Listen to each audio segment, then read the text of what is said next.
This is you!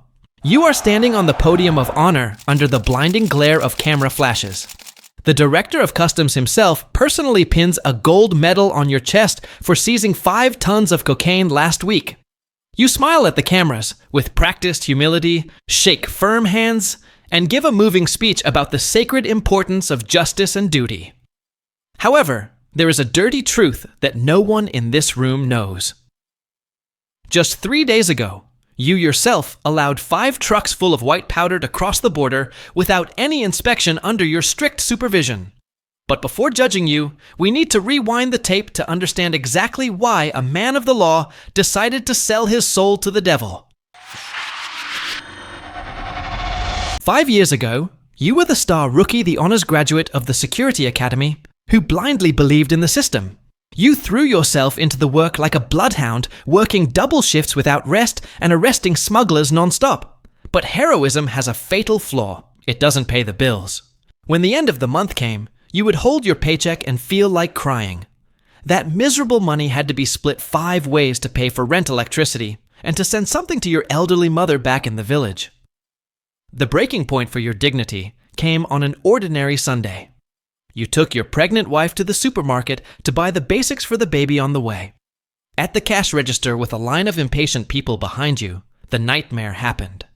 The cashier looked at you with pity and said those 2 words that destroy any man's ego card declined.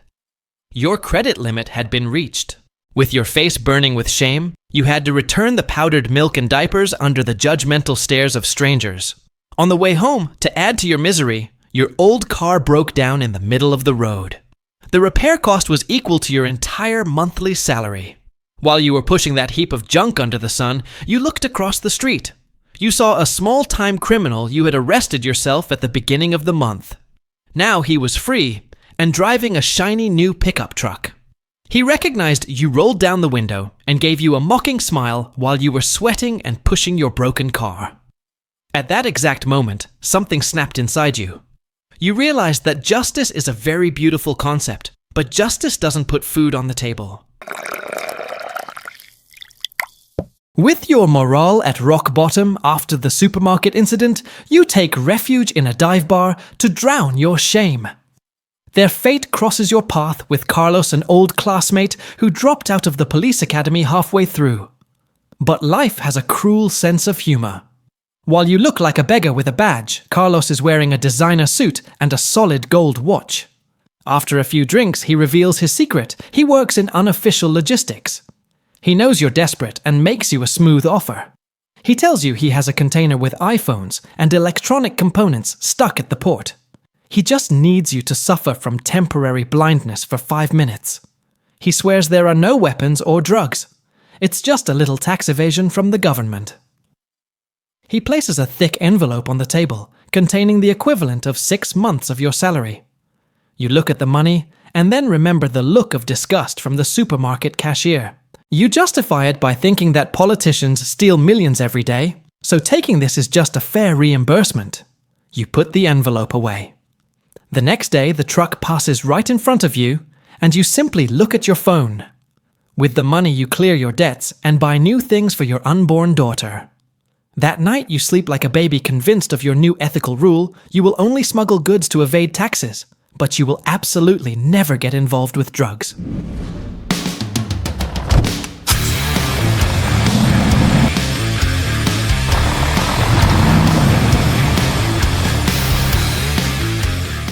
Your financial life has drastically improved thanks to the passive income from protecting electronics. But easy money has a dangerous side effect. It makes you arrogant and impatient. You are no longer the friendly officer you once were. You have become a greedy gatekeeper, demanding your toll. If a shipment doesn't pay the overtime fee, or the lubrication bonus, it faces your bureaucratic wrath. One day, a truck loaded with supposedly fine ceramics refuses to pay your commission. The driver thinks being clean is enough. Grave mistake. You decide to turn his day into an administrative hell. You raise your hand and shout with an authority that makes the asphalt tremble. Stop! Red light inspection. You walk slowly around the vehicle looking for any excuse. You take out a portable density meter and scan the walls of the container. In a condescending teacher's tone, you explain to your rookie subordinate so that the driver can hear you. You tell him that the ceramic is hollow, but the machine indicates an unusually high material density in the panels. You assure him that physics doesn't lie and that this suggests lead sheets or hidden contraband in the walls. With a sadistic smile, you order the 5 tons of merchandise to be unloaded under the scorching sun. You take a sledgehammer and smash the container's lining. Bingo. Behind the metal bottles of bootleg liquor appear. The driver breaks down in tears at the astronomical fine you impose on him, ruining his career. But your morality is selective. Immediately after Carlos's truck of electronic components arrives. On the X-ray scanner screen, ghost shadows and irregular shapes clearly appear screaming danger. Any honest officer would sound the alarm, but you with absolute calm seal the approval documents. You tell your team, with a completely made-up technical lie delivered with a poker face to relax, that it's just a display error caused by magnetic interference from the circuits. The truck passes without any problems. One ordinary day, Carlos calls you with an emergency. He needs you to approve a shipment of avocados immediately because they are supposedly rotting in the heat. You see the truck approaching in the distance. On a normal day, you would let it pass without looking to collect your check. But today, you have an audience. There is a new recruit by your side, and your ego decides to put on a little show of authority to impress him. You raise your hand and shout the command, "Stop red light inspection." You approach the cab and notice that the driver is sweating buckets, trembling, even though the air conditioning is running at full power. Your customs officer instinct, the one you thought was dormant, suddenly wakes up. You take a pocket knife and cut open one of the avocados at random. What you find inside makes your blood run cold. Instead of a pit, there is a compact block of white powder. It is pure cocaine. You go into an absolute panic. You call Carlos and scream at him furiously that he has broken the sacred pact not to touch drugs.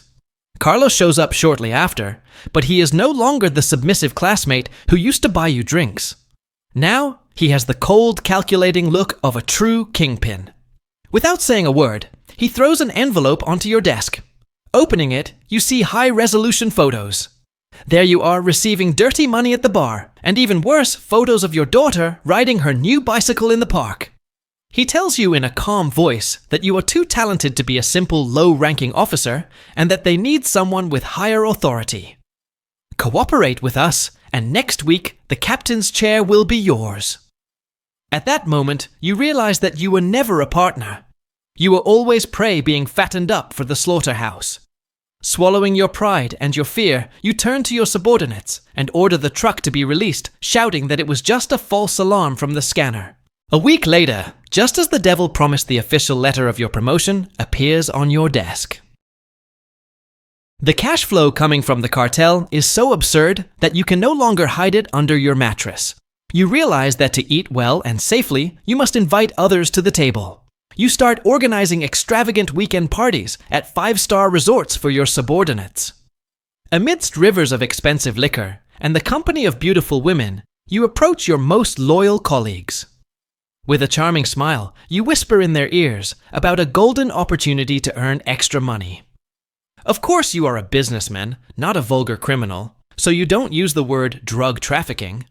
You use impeccable corporate language. You call it a business logistics support fee. However, some officers still have a pesky conscience and suspect the truth, trying to politely decline your offer. Grave mistake. In that second, your mask of a generous host falls, and you reveal the ruthless boss. You pull out your phone and show them detailed evidence of their small past sins that you have been quietly collecting, such as arriving late, accepting minor bribes from tourists, or skipping security protocols. You give them a brutal ultimatum. Either we all sail in the same boat toward wealth, or you make sure they drown alone in the misery of unemployment and internal investigations. Fear works much better than loyalty. Little by little, you weave a perfect web of complicity. You have the person in charge of the cameras deleting key recordings, and the K9 unit trainer feeding the dogs juicy steaks just before the critical hour, so they are too full and lazy to sniff out anything. The entire customs station now operates with the fluidity of a cartel subsidiary. To protect their market share, you received a strict order from the cartel. You had to intercept and stop any vehicle carrying drugs as long as it didn't belong to the organization. The irony is delicious. Thanks to this action of eliminating the competition, you were invited to the national television program called Silent Hero to celebrate your supposed extraordinary achievements. You appear in front of the cameras in your impeccable dress uniform without a single wrinkle. On your chest, the first-class Medal of Merit shines brightly. With oratory worthy of a politician, you speak passionately about sacrifice, honor, and the endless sleepless nights spent keeping the border safe. But just as you pronounce the word integrity, you feel a vibration in your pants pocket. It is your phone confirming that a massive transfer has just arrived in your secret Swiss account. When the show ends, you return home feeling like a rock star. Your young daughter runs to you and hugs you tightly, her eyes lighting up. She says to you in an excited voice, "Daddy, all my friends saw you on TV. You're a superhero who catches the bad guys, right?" You lift her in your arms, look directly into her innocent eyes, and answer her with a pride that knows no shame. You tell her, "Exactly, sweetheart. I am the terror of criminals. Nothing, not a single grain of powder crosses that border without my permission." At that moment, the strongest drug isn't cocaine, it's your own ego. You truly believe you have total control with money and fame in your hands. You feel like a king without a crown. A young officer named Matteo is assigned to your squad. Seeing him is like receiving a brutal punch from the past. He painfully reminds you of yourself 5 years ago, with his shoes worn out from patrolling, and that burning gaze of absolute hatred toward drugs. During a routine shift, Matteo intercepts a cartel truck. His instinct is sharp. He discovers cocaine hidden inside industrial barrels of spices and chili powder. Before he can call for backup, you grab his arm firmly and wave urgently to the driver to continue on his way. Before Matteo's stunned and confused gaze, you take him to the back patio for a smoke and give him some fatherly but poisonous advice. You tell him in a soft voice that they have their own laws here, that only small criminals get caught, but the big containers belong to strategic partners. You advise him to take the money for his expenses and not to try to be a hero, because heroes end up 6 feet under. You put a thick envelope in his hand, hoping to buy his silence. Matteo looks at the money and then looks at you. In a second, his eyes turn from admiration to absolute contempt. He shakes his head and tells you a sentence that will haunt you forever. He says he prefers to be poor and sleep soundly than to be rich by selling his soul to the devil. His integrity leaves you speechless. You walk away, choosing the coward's path. You don't report him to Carlos, but you don't protect him either.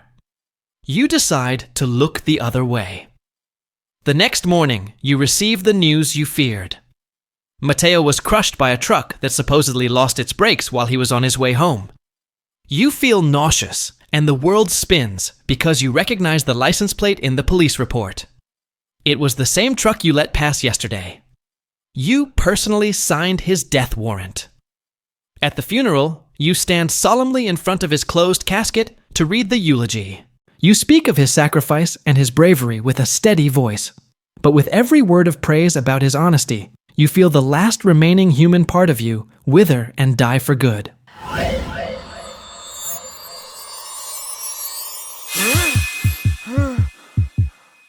To flee the accusing gaze of Matteo that haunts your every dream, you decide to take an urgent leave of absence and take your wife and daughter to a famous coastal city known as a haven for relaxation. You hold the naive hope that the salty breeze and the sound of the sea will wash away the invisible bloodstain you carry on your hands. But the irony of fate is cruel. You discover too late that the cartel's tentacles are endless and have reached even this peaceful refuge. While walking with your family along the tourist boardwalk, enjoying an ice cream, you see a crowd gathering around the flashing red lights of an ambulance. Curiosity gets the better of you, and you look over people's shoulders. What you see paralyzes you. A teenager no older than your own nephew is convulsing violently on the ground, foaming at the mouth. Beside him, his mother screams with a pain so gut-wrenching it makes the soul tremble, pleading with the paramedics to save her boy. Your expert eye recognizes the symptoms instantly, And worse yet, you recognize the substance. They are those blue fentanyl pills, exactly the same batch you allowed to cross the border last week with your signature of approval. At that moment, you feel a small hand squeezing yours. Your daughter looks up at you with her big eyes full of fear and confusion. She asks you in a trembling voice, "Daddy, you're the policeman who catches the bad guys right. Why don't you stop the man who sold that poison to the boy?" That innocent question pierces your chest more painfully than a high-caliber bullet. A knot forms in your throat and bile rises up your esophagus. You can't answer her. You can't tell her that the man who allowed that to happen is the one holding her hand. You only manage to let out a nervous, empty laugh, avoid her gaze, and drag your family away from the crime scene you facilitated. Your pride as a hero crumbles, leaving only a deep self-loathing. That night in the presidential suite of the luxury hotel, sleep is impossible. The relaxing sound of the waves transforms in your ears into the gut-wrenching screams of the mother you saw that afternoon. The darkness of the room begins to play macabre tricks on your mind. The shadows in the corners come to life, taking the form of Mateo's mangled body and the pale face of the dying teenager, both staring fixedly at you from the shadows. You close your eyes tightly, trying to block out the horror, and you repeat a white lie to yourself over and over. Everything will be fine. Tomorrow is another day. After the nightmare trip, you return to the office with a determination of steel. You must stop this before it is too late. You seek out Carlos and tell him firmly that you want to take early retirement for health reasons.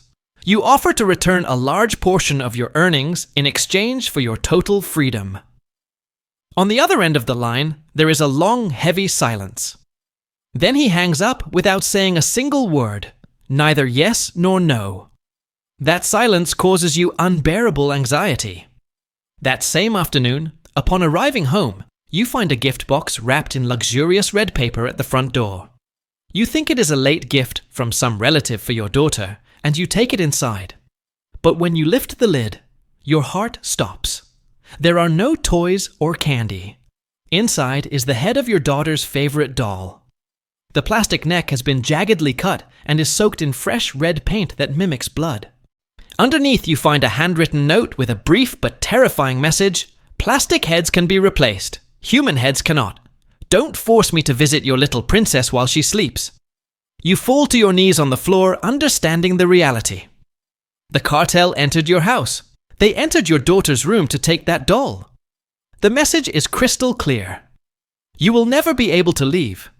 You are their property until the day you die. Extreme fear causes your nervous system already at its limit to collapse. Hallucinations no longer wait for you to turn off the light. That night during dinner, in your luxurious and well-lit dining room, madness grips you. You look at your plate, and the hot, juicy steak transforms before your eyes into the doll's head, which moves its lips and laughs out loud at you. You run to the bathroom and vomit violently. You wash your hands in the sink, but the more you scrub the redder, the water becomes as if your pores were bleeding. You look up at the mirror and do not see your reflection.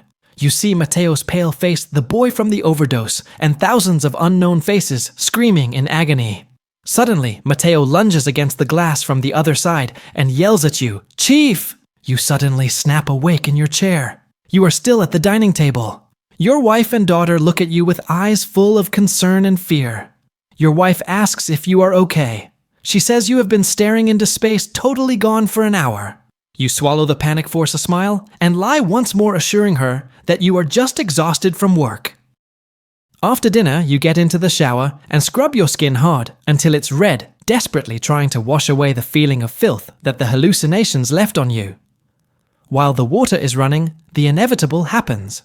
Your wife, who has suspected you for months because of your mood swings, has gone down to the garage and found the black burner phone you hid under the car floor mat. Just at that moment, the device rings. She answers. On the other end, a subordinate's slurred voice says loud and clear, "Chief, the toy shipment goes through Gate 4 tonight. Remember to turn off the security cameras." You come out of the bathroom, drying yourself, and find a scene of terror. Your wife is standing in the middle of the room, pale as a ghost with the phone in her hand. You feel like the ground is opening up. You try to come up with a quick excuse, telling her in a trembling voice that she shouldn't touch your confidential work equipment. She looks at you with a mixture of pain and disgust and asks you directly, "So your official job is trafficking drugs?" The sentence leaves you frozen. She starts to cry, expressing her deep disappointment, and screams at you that she's taking your daughter away from this hell. At that moment, you lose control. Anger explodes inside you. You scream at her with fury that everything you did was for this house, for this family. You tell her that you had to become a demon so that they could live like queens. But she shakes her head and responds with a moral judgment that destroys you. "I would rather starve than live on money stained with human blood." When she tries to dial the police, absolute panic takes hold of you.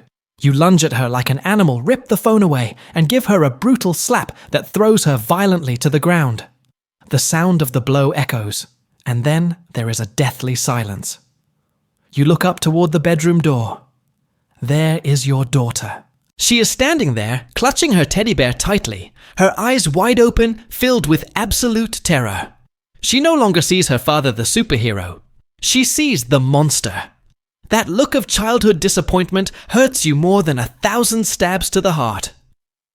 Your wife gets up staggering, grabs the girl, and runs out of the house into the dark night, leaving you completely alone in the middle of your enormous, luxurious, empty mansion. The instant they cross the door, your mansion transforms into a house of horrors. The family portraits hanging on the walls begin to bleed a thick, dark liquid. You hear Carlos's mocking whisper coming from the TV, even though it is off and unplugged. You turn towards the mirror, searching for your reflection, but what you find makes your blood run cold. Mateo is standing behind you with a bullet hole in his forehead, dripping fresh blood. You feel his cold hand on your shoulder as he whispers in your ear, "Now you are just as alone as I am, Captain." You scream in terror. You can no longer tell if what you hear is the wind or the screams of the souls coming to collect your debt. You run desperately through the house, trying to shut out those infernal sounds. In your madness, you scream your old command over and over, "Stop red light inspection." The hallucination pushes you out of the house, straight toward the dark road. Suddenly, you see a bright, powerful light speeding toward you. In your broken mind, you believe it is a divine sign. You open your arms wide to receive that light from paradise. Goodbye, officer.